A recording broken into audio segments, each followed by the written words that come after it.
মূসা আলাইহিস সালামকে আল্লাহ রাব্বুল আলামিন নবুয়ত দিলেন। গোটা জাতি কাফের, গোটা জাতি ইসলাম বিরোধী, আল্লাহ মানে না, মূর্তি পূজা করে। সেই সময় মূসা আলাইহিস সালামকে আল্লাহ পাক জাতির কাছে পাঠাইলেন না, পাঠালেন কার কাছে? ফেরাউনের কাছে। কার কাছে পাঠালেন? কারণ একটা লোক সমাজে আছে, রাষ্ট্রে আছে, এই লোকটা ভালো হইলে সব ভালো, ওই লোকটা খারাপ হলে সব খারাপ। তার খারাপ চিন্তা দিয়া সবাইকে খারাপ বানাতে এসে চেষ্টা করে। এই জন্য মূসা আলাইহিস সালামকে আল্লাহ পাক নবুয়ত দিলেন।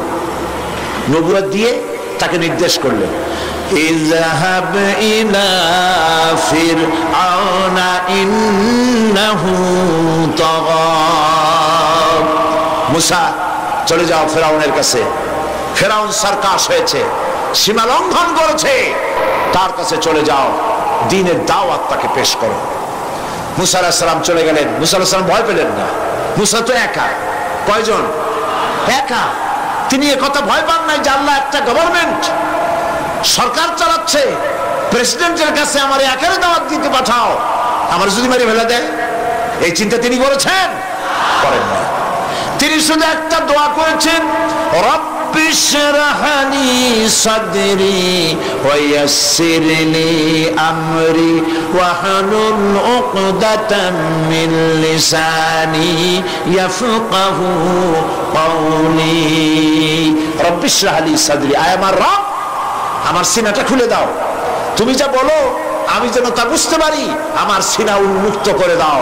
ওয়াইয়াসসির লি আমরি, আর আমার জন্য তুমি যে দায়িত্ব দিয়েছো সে দায়িত্ব পালন আমার জন্য সহজতর করে দাও। আর আমার কথায় উচ্চারণে একটু অসুবিধা হয়, আমি যা বলি তা যেন মানুষ বোঝে, আমার বর্ণনা ভঙ্গি তুমি সেভাবে করে দিও। সুবহানাল্লাহ। দোয়া কবুল হয়েছে না হয়নি? নবীর দোয়া কবুল হবে না হবে কার দোয়া? দোয়া কবুল। হযরত মূসা আলাইহিস সালাম ফেরাউনের কাছে গেলেন আর বললেন, দেখো অনেকদিন তো রাজত্ব করলা, মানুষের উপরে নিজের মন গড়া আইন চাপাই দিছো, এখন শোনো, আল্লাহ পাক আমাকে নবী করেছে, আমি তোমার কাছে একটা দাওয়াত নিয়ে আসছি, তুমি পড়ো লা ইলাহা ইল্লাল্লাহ। ফেরাউনের অর্থ বোঝে নাই, কি বলেন? বুঝেছে, ফেরাউন বুঝেছে, 100% বুঝেছে। ফেরাউন সঙ্গে সঙ্গে রিয়াক্ট করেছে। ফেরাউন বলছে, তুমি বলো কি, আমার বাড়ির দুধ কলা খাইয়া বড় হইছে, এখন আমার ইলা শিখাইতে আসছো? মা আলিমতু লাকুম মিন ইলাহিন গায়রি, আমি জানি না আমি ছাড়া আরো কোন ইলাহ থাকতে পারে। এখন আপনারা চিন্তা করেন ইলাহের মানে কি? আমরাও কিন্তু অনেকে বুঝি না। আমাদের এখানে যত লোক বসে আছেন, হ্যাঁ আপনারা বুঝতে পারেন, কিন্তু অনেক লোকে বোঝে না। ইলাহ মানে শুধু উপাস্য নয়, ইলাহ মানে শুধু মাবুদ নয়। ইলাহ শব্দের অর্থ হচ্ছে আইনদাতা। ইলাহ মানে মাবুদ, উপাস্য, আইনদাতা, বিধানদাতা যাকে বলা হয় তার নাম ইলাহ। এবং সে কথাই আল্লাহ পাক শিখাই দিয়েছেন, লা ইলাহা ইল্লাল্লাহ। আইন তুমি তৈরি করতে পারবে না। আইন তৈরি করার মালিক কে? মানুষ বানাইছে কে? আপনার বাড়ি বিবাহ, এই বিবাহে আপনি লক্ষ লক্ষ টাকা খরচ করে নানান ধরনের রান্না বান্না ইত্যাদি করেছেন। খুলনা থেকে একটা লোক এসে যদি বলে, ভাই সাহেব শুনলাম আপনার মেয়ের বিয়া, আমি আসলাম, এত মেহমান আপনি দাওয়াত দিয়েছেন, তরকারিতে লবণ দিতে মনে থাকে কিনা, সেই জন্য আমি আসছি, লবণ নিয়ে আসছি। এই লোকটার মস্তিষ্ক সম্পর্কে সুস্থতার ধারণা করবে কেউ? মেয়ের বাপ বলবে যে তোমার কি মাথা খারাপ, স্ক্রু সব টাইট আছে না ঢিলা, লক্ষ লক্ষ টাকা খরচ করছি, আমি নুন দেওয়ার জন্য বাকি থুইছি তোমার জন্য, খুলনা থেকে এসে নুন দিবা ঢাকায়। পৃথিবীর সৃষ্টি করলেন আল্লাহ, মানুষ সৃষ্টি করেছেন আল্লাহ, আইন তৈরি করবে তোমার বাবা।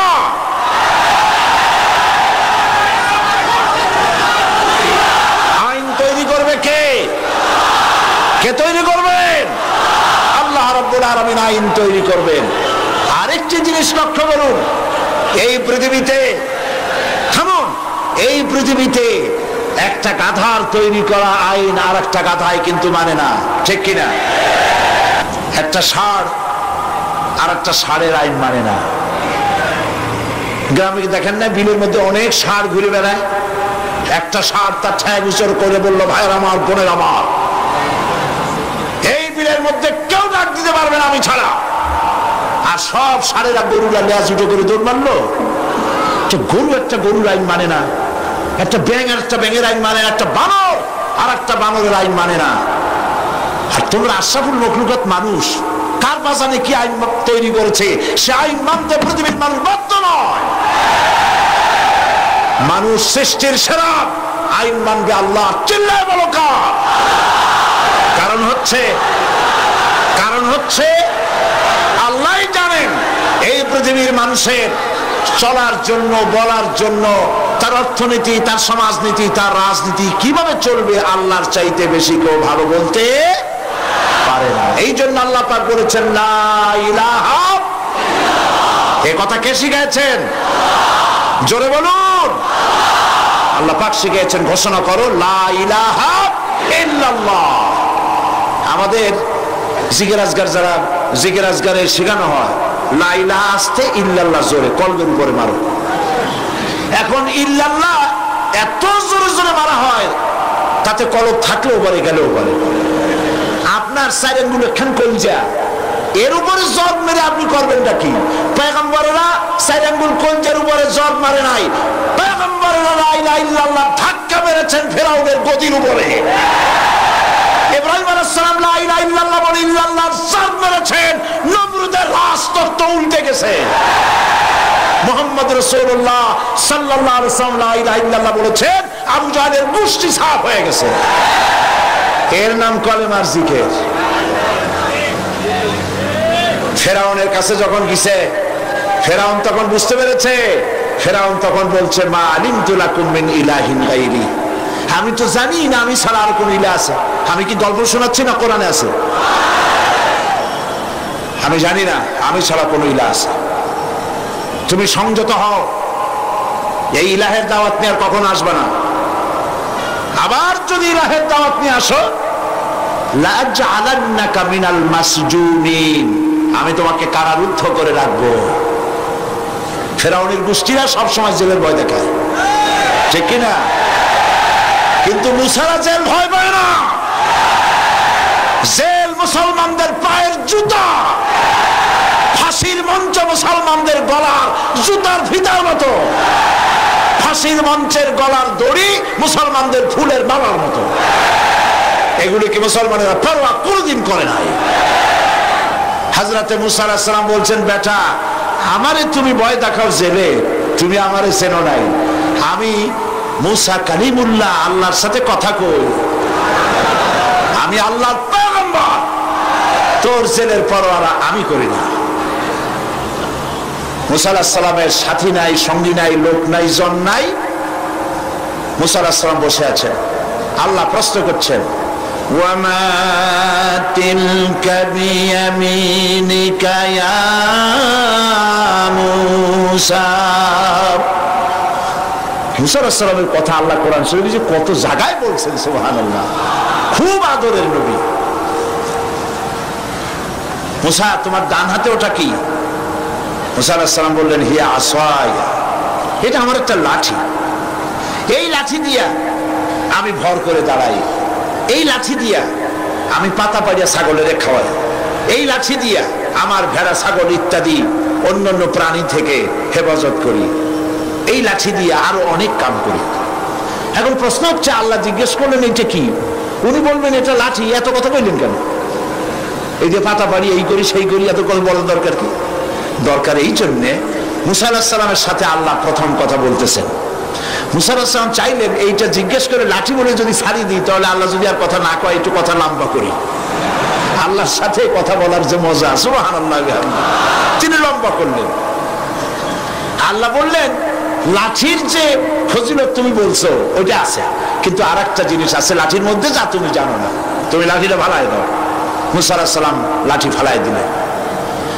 লাঠি যখনই ফেললেন, হিয়া হাইয়াতুন তাসআ, বিরাট সাপে পরিণত হয়ে গেল, অজগর হয়ে গেল। মুসা আলাইহিস সালাম ভয় পেয়ে গেলেন। নবী হোক আর যাই হোক, সাপ দেখলে কেনা ভয় পায়? আল্লাহ রাব্বুল আলামিন হযরত মুসা আলাইহিস সালামকে বলে দিলেন, খুযহা ওয়ালা তাখাফ সানুঈদুহা সিরাতাহাল উলা। খুযহা, ধরো, ওয়ালা তাখাফ, ভয় পেও না। আল্লাহ বলছেন ধরো, ভয় পেও না। এখন যদি ভয় পায় তাহলে সর্বনাশ হবে না? সর্বনাশ হয়ে যাবে। যেহেতু আল্লাহ বলেছেন ভয় পাইও না, ধরো। মুসা আলাইহিস সালাম সাপ যতই বড় হোক, আল্লাহ বলছেন ভয় পাইও না, তিনি ভয় পান নাই, ধরেছেন। কি হয়ে গেল? আবার লাঠি হয়ে গেল, প্রথম অবস্থায় ফিরে এলো। সেই জন্য আল্লাহ পাক মুসলমানদেরকে কোরআনে অনেক বুঝাইছেন, তোমরা বাতিলের, ইসলামের শত্রুদের চক্রান্ত তোমাদের কাছে অনেক বড় বড় মনে হয়। কি জানি বিশাল বাংলাদেশের ঈশান কোণে মেঘ জমা হয়ে গেছে, না জানি কোন সময় লন্ডভন্ড হয়ে যায়, সর্বনাশ হয়ে যায়। তারা দলবদ্ধভাবে এগিয়ে আসছে ইসলাম ধ্বংস করে দেওয়ার জন্য। আল্লাহ কয় না, কিছুই না। ইন্না কায়দাশ শায়তানে কানা দাঈফা, শয়তানের চক্রান্ত আসলে দুর্বল। আল্লাহ বলছেন ওগুলো শয়তান, যারা ইসলামের বিরোধিতা করে এগুলো কি? চিল্লায় বলো। আল্লাহ বলে শয়তানদের চক্রান্ত দুর্বল। বাড়িওয়ালা ছোট্ট ছেলে, বড় বাড়ির মুরব্বিও লাগবে না, ছোট্ট ছেলেটার জানলাটা তাম করে খুলে বলবে কে, বলার সাথে সাথে 50টা চোখ দৌড় দিয়ে বুড়িগঙ্গায় পড়বে, ঠিক কিনা? সুতরাং তোমরা বাড়িওয়ালা, এই যে যারা আমার সামনে বসে আছেন সব বাড়িওয়ালা, হুঙ্কার মারো, দৌড়ে দিল্লি বলায় যাবে ইনশাআল্লাহ। ইন্না কায়দাশ শায়তানে কানা দাঈফা। আল্লাহ পাক বলছেন শয়তানের চক্রান্ত আসলে দুর্বল। শয়তানের চক্রান্ত কি? দুর্বল। আল্লাহ পাক বলছেন রাসূল যখন কষ্ট পাচ্ছিলেন, ইসলামের দাওয়াত দিতে গিয়ে যখন কষ্ট পাচ্ছিলেন, আল্লাহ পাক বলেছেন ইন্নাকা বিআয়ুনিনা, ও নবী আপনি তো আমার চোখের সামনে, আপনি চিন্তা করছেন কেন? সুবহানাল্লাহ। আল্লাহ যদি বলেন আপনি আমার চোখের সামনে, দুনিয়া একদিকে চলে যাক, আমি একা যথেষ্ট। আল্লাহ পাক বলছেন আলাইসাল্লাহু বিকাফিন আবদা, আমি কি আমার বান্দার জন্য যথেষ্ট নই? আপনারা বলেন অবশ্যই যথেষ্ট। আল্লাহর প্রশ্ন, আলাইসাল্লাহু বিকাফিন আবদা, আমি আমার বান্দার জন্য যথেষ্ট নই? সারা পৃথিবী একদিকে চলে যাক, আমি আল্লাহর কালেমা উঁচু করে নিয়ে দাঁড়িয়ে থাকবো, মরে যাব, শহীদ হয়ে যাব, আল্লাহর পথ থেকে 1 ইঞ্চি সরে যাব না। এর নাম হচ্ছে ইসলাম। এই ইসলাম প্রতিষ্ঠার জন্য পয়গম্বরেরা চেষ্টা করেছেন। বাধা দিয়েছে কারা? রাষ্ট্র শক্তি। কারা বাধা দিয়েছে? ফেরাউন বাধা দিয়েছে। সব কথা এখানে আছে। এটা কি? এখানে সব কথা আছে।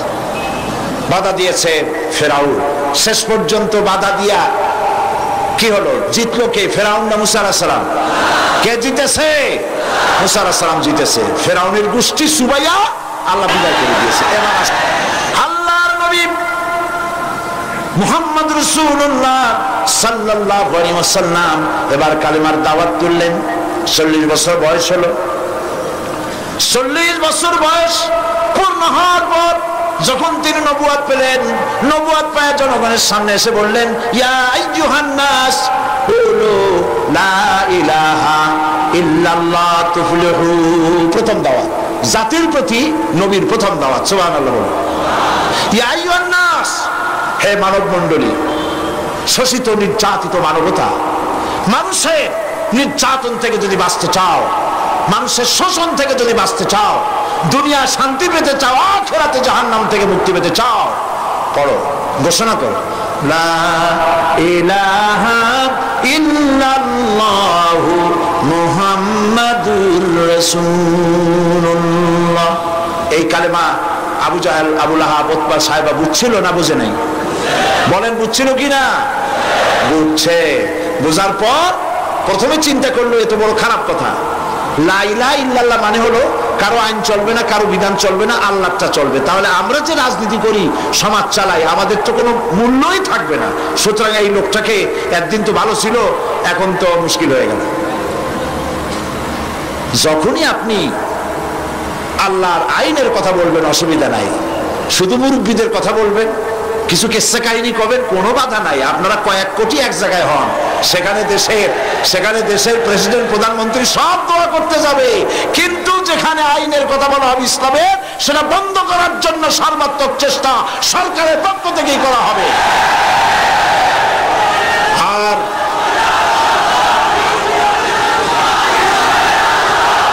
পয়গম্বরেরা রাসূল করিম সাল্লাল্লাহু আলাইহি ওয়াসাল্লাম যখন এই দাওয়াত দিলেন, আবু জাহাল, আবু লাহাব, উতবা, সাইবা বুঝে নাই নাকি? বুঝছে। আবু জাহাল, আবু সুফিয়ান, উতবা, সাইবারা আবু তালেবের কাছে গিয়ে প্রশ্ন করেছেন, আবু তালেব, আপনি মুহাম্মদ সাল্লাল্লাহু আলাইহি ওয়াসাল্লামকে বলুন তিনি যেন লা ইলাহা ইল্লাল্লাহর দাওয়াত না দেন। এজন্য তিনি যদি সোনা চায়, টাকা পয়সা চায়, সুন্দরী পরিণত নারী যদি চায়, যা চাইবেন তাই দেওয়া হবে, তবুও যেন লা ইলাহা ইল্লাল্লাহর দাওয়াতটা তিনি না দেন। রাসূল রাজি হয়েছিল। আল্লাহর নবীর কাছে যখন এই প্রশ্ন উঠল, নবীজি তখন বললেন, আমার চাচাজি শুনুন, ওরা যেটা দিতে পারে সেটা তো ভালো কথা, যেটা দিতেই পারে না এমন জিনিসও যদি আমার হাতে তুলে দেয়, যেমন আকাশের সূর্যটা ধরে এনে ওরা যদি আমার ডান হাতে তুলে দেয়, আকাশের পূর্ণিমার চাঁদ ধরে এনে ওরা যদি আমার বাম হাতে তুলে দেয়, এর বিনিময়ে আমি আল্লাহর নবী মুহাম্মদ রাসূলুল্লাহ এক মুহূর্তের জন্য তাওহীদের দাওয়াত বন্ধ করে দেব না। সব যুগে পয়গম্বরদেরকে রাষ্ট্রশক্তি বাধা দিয়েছে, তারপরে যারা দাওয়াত নিয়ে এসেছে তাদেরকেও রাষ্ট্রশক্তি বাধা দিয়েছে, দেয় নাই? দিয়েছে। ইমাম আবু হানিফা রাহমাতুল্লাহ আলাইহির কথা বলছি, গতকাল বলেছিলাম 8 বছর পর্যন্ত কারারুদ্ধ করে তাকে রাখা হয়েছিল। হযরত ইমাম হাম্বলকে, আহমদ বিন হাম্বলকে মারা হয়েছিল। মুজাদ্দিদ আল-ফিসানি রাহমাতুল্লাহ আলাইহিকে জেলের মধ্যে ঢুকানো হয়েছিল। অপরাধ কি? অপরাধ হচ্ছে সরকারের দ্বীন ইলাহির বিরোধিতা করেছিলেন। সরকারের নিয়ম ছিল এই, দরবারে ঢোকার সময় মাথা নিচু করে ঢুকতে হবে, কুর্নিশ করে ঢুকতে হবে। দ্বীন ইলাহি তারা তৈরি করেছেন, উনি এটার বিরোধিতা করেছেন, হযরত মুজাদ্দিদ আল-ফিসানি রাহমাতুল্লাহ আলাইহি। তারপরে জাহাঙ্গীরের সময় মুজাদ্দিদ আল-ফিসানি রাহমাতুল্লাহ আলাইহিকে ডাকা হলো তার দরবারে, সামনে ছোট্ট একটা গেট করা হলো, যাতে করে ঢোকার সময় মাথা নিচু করে ঢুকতে হয়। এটা এই জন্য করা হয়েছে যাতে তিনি মাথা নিচু করে ঢুকবেন, আর সরকারের পক্ষ থেকে বলা হবে আপনি যেটার বিরোধিতা করছিলেন আপনি তো মাথা নিচু হয়ে ঢুকলেনি বাদশার দরবারে। মুজাদ্দিদ আল-ফিসানি রাহমাতুল্লাহ আলাইহি যখন আসলেন দরবারে, এই গেটের মধ্যে দিয়ে ঢুকতে হবে বিষয়টি তিনি দেখে বুঝতেই পেরেছেন যে বিষয়টা কি। তিনি মাথা দিয়ে ঢুকলেন না। তিনি বীর মুজাহিদ ছিলেন, বেপরোয়া ছিলেন, মাথা দিয়ে ঢুকলেন না বাদশার সামনে গেটের ভেতরে। মাথা না দিয়ে সর্বপ্রথম নিজের পাওখানা ঢুকাই দিয়ে তারপরে বডি ঢুকালেন। এই অপরাধে তাকে কারারুদ্ধ করে রাখা হলো, জেলখানায় পাঠানো হলো। কয়েক মাস যাওয়ার পরে জেলার চিঠি লিখেছি বাদশার কাছে, প্রশাসনের কাছে খবর পাঠিয়েছে, আপনারা কারে জেলে পাঠিয়েছেন? জেল হলো চোর ডাকাতের জায়গা, জেল হলো দস্যু বদমাশের জায়গা। এমন লোককে পাঠিয়েছেন যার সংস্পর্শে জেলের মধ্যে যত কয়েদি ছিল তাহাজ্জুদের নামাজ পড়ে, 5 ওয়াক্ত নামাজ পড়ে, আল্লাহর জিকির আজগার করে আমার জেলখানা এখন সমস্ত জেলের কয়েদিগুলি আল্লাহর ওলিতে পরিণত হয়ে গেছে। জাহাঙ্গীর রাতের বেলায় স্বপ্ন দেখছেন এক জ্যোতির্ময় মহাপুরুষ তার সামনে, তিনি তার জীবনীতে তিনি লিখছেন, তোজকে জাহাঙ্গীরি কিতাবের নাম।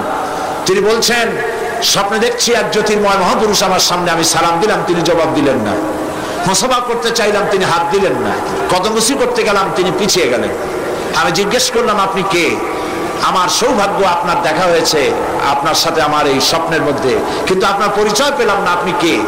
আপনি আমার সালামের জবাব দিলেন না, হাত দিলেন না।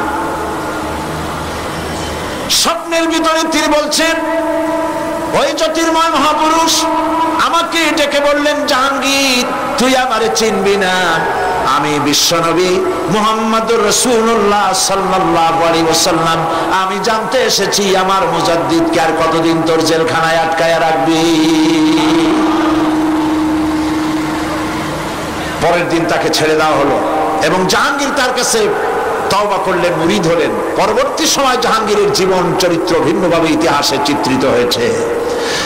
আমার বলার উদ্দেশ্য এই, চিরটা কাল ইসলামী আন্দোলনের বিরোধিতা করেছে প্রতিষ্ঠিত সরকার, কোনদিন সাহায্য করে নাই, সব সময় বিরোধিতা করেছে। কারণ ইসলাম যারা প্রতিষ্ঠিত করতে চায় তাদের সাথে তাদের মিল হয় না। ওরা চায় মন গড়া আইন দিয়ে দেশ শাসন করতে, শোষণ করতে, বাড়ি একটার জায়গায় 10টা করতে, গাড়ি 5টার জায়গায় 15টা করতে চায়। আর ইসলাম যদি ক্ষমতায় আসে এই শয়তানি বদমাশি চলবে না, জিনা চলবে না, ব্যভিচার চলবে না, লুটপাট চলবে না, কোন দেশের 5টা গোলাম হওয়া চলবে না। এই জন্যে তারা বাধা দিয়েছে, তারা বাধা দিয়েছে। 2 নম্বরে নবীদেরকে বাধা দিয়েছে কারা মনে আছে? পুঁজিপতি ধনাঢ্য ব্যক্তিরা বাধা দিয়েছে। এই পুঁজিপতি ধনাঢ্য ব্যক্তিরা বাধা দিল কেন? কারণ হচ্ছে তারা পুঁজি দিয়ে গরিবকে শোষণ করত। ইসলামে কিন্তু অনেকে বলে, ইসলাম বিদ্বেষীরা তারা যে বইপত্র লেখে তাতে তারা বলে যে ইসলাম হচ্ছে পুঁজিবাদের আশ্রয়স্থল। কথাটি সম্পূর্ণভাবে 100% মিথ্যে কথা। ইসলাম পুঁজিবাদের আশ্রয়স্থল নয়। ইসলাম সর্বপ্রথম ধনীরা কবুল করেনি, ইসলাম কবুল করেছে সর্বপ্রথম নির্যাতিতা, নিপীড়িতা সুমাইয়া রাদিয়াল্লাহু তাআলা আনহা। ইসলাম কবুল করেছে সর্বপ্রথম নির্যাতিত, নিগৃহীত হযরত বিলাল, হযরত সুহাইব, হযরত খাব্বাব, হযরত খুবাইব, হযরত আম্মার, এই সব যুবক তরুণ সমস্ত গরিব জনসাধারণ ইসলামের ডাকে সাড়া দিয়েছে সর্বপ্রথম। পুঁজিবাদের আশ্রয়স্থল ইসলাম নয়। ধনীরা তাদের পুঁজি দিয়ে জনগণকে শোষণ করত। ইসলাম সেখানে যাকাত ভিত্তিক অর্থ ব্যবস্থা চালু করেছে। সুদ আর যাকাত এই দুটি জিনিসে, ইসলামের হলো যাকাত আর শয়তানের হলো সুদ। শয়তানের কি? সুদ। মানে ইসলাম যেটা যেটা করেছে শয়তান তার মোকাবেলায় একটা আনছেই। ইসলাম আল্লাহ পাক ইসলাম বানিয়েছেন। আল্লাহ পাক বানিয়েছেন কি? ইসলাম। ওরা আবার আরেকটা এর মোকাবেলায় এনেছে, অর্থনীতির সামনে আরেকটা এনেছে। সুদ আর যাকাত এর মধ্যে পার্থক্য কি? সুদ হচ্ছে গরিবদের কাছ থেকে নাও, ধনীদেরকে দাও। আর যাকাত হচ্ছে ধনীদের কাছ থেকে নাও, গরিবদেরকে দাও। ব্যাখ্যাটা বুঝে আসছে? একেবারে সহজ কথা। এই জন্যে ব্যাংকে টাকা রাখে ধনীরা, গরিব মানুষেরা সেখান থেকে যদি লোন নেয় তাহলে এই লোনের যে রিটার্ন তাকে দিতে হয়, যে লাভ দিতে হয়, এই লাভগুলো গিয়ে বড় লোকদের জমে আর গরিবরা শোষিত হতে থাকে। ব্যবসা আর সুদ দুটোর মধ্যে আকাশ আর জমিনের পার্থক্য। এই জন্য আল্লাহ পাক বলেছেন ওয়াহাল্লাল্লাহুল বাইআ ওয়া হারামার রিবা। আমি সুদকে করেছি হারাম, ব্যবসাকে করেছি হালাল।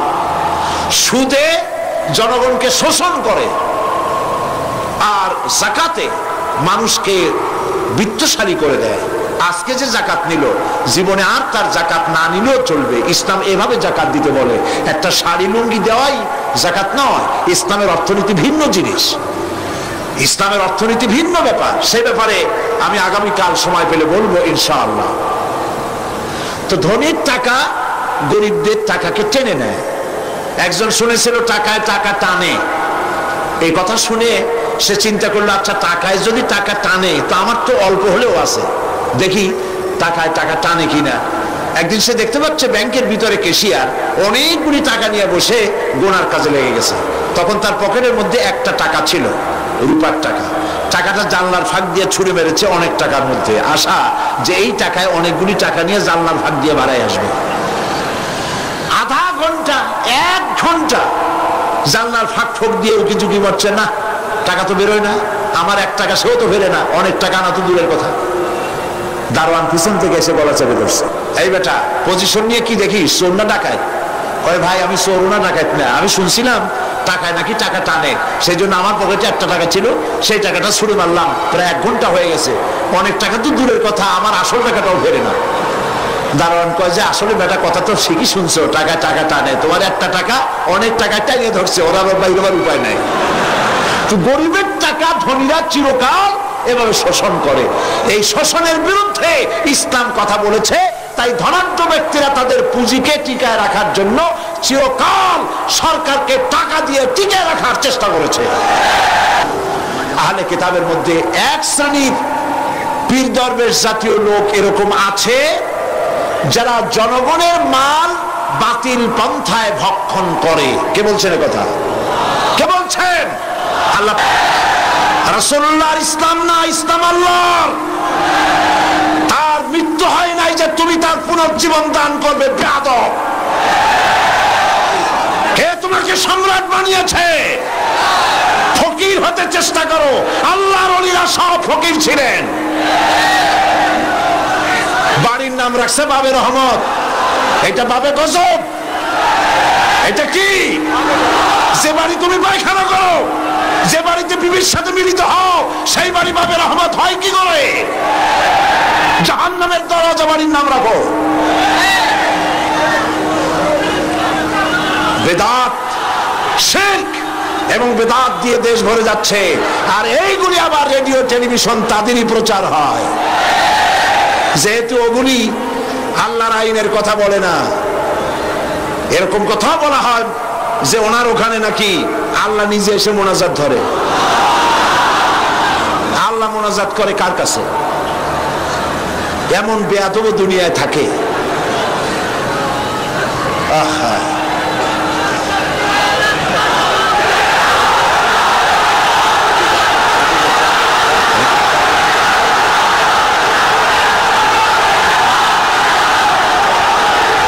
সুতরাং আজ এক শ্রেণীর ব্যবসায়ী নিজেদের ব্যবসার জন্য তারা এই বেদাত এবং শিরক চালু করছে, শিরকের কথা চালু করছে, বেদাত চালু করছে। মুসলমানদেরকে আজ একথা বুঝতে হবে, শিরক হচ্ছে মস্ত বড় অপরাধ। এই কথা বলার মতো বেয়াদবি আজ পর্যন্ত কেউ করে নাই যে মুহাম্মদ সাল্লাল্লাহু আলাইহি ওয়াসাল্লামের ইসলামের পুনর্জন্ম দানকারী তুমি। বলেন নাউজুবিল্লাহ। আল্লাহ হেদায়েত করুন, বলেন আমিন। সব যেমন বিষাক্ত, শিরক এবং বিদআত যারা চালু করে এর থেকেও বিষাক্ত।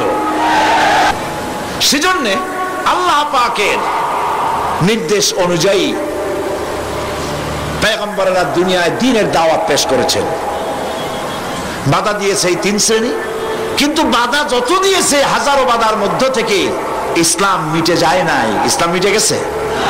আল্লাহ রাব্বুল আলামিন বলেন, ইউরিদুনা লিইউতফিউ নূরাল্লাহি বিআফওয়াহিহিম ওয়াল্লাহু মুতিম্মু নূরিহি ওয়ালাউ কারিহাল কাফিরুন। ওরা চায় মুখের ফু দিয়ে আমার আলোকে নির্বাপিত করে দেবে। আল্লাহ পাক বলেন, আমি আমার আলোকে পূর্ণতা দান করব, তাতে কাফের বেঈমানদের মনের ভিতরে যতই জ্বালা যন্ত্রণা হোক, যত কষ্ট হোক, ইসলাম তার পূর্ণতা লাভ করবে। আর আমরাও একথা ভাবি, আমাদের দেশেও যত অত্যাচার, যত জুলুম হোক, ইসলাম এদেশে অবশ্যই প্রতিষ্ঠা লাভ করবে ইনশাআল্লাহ।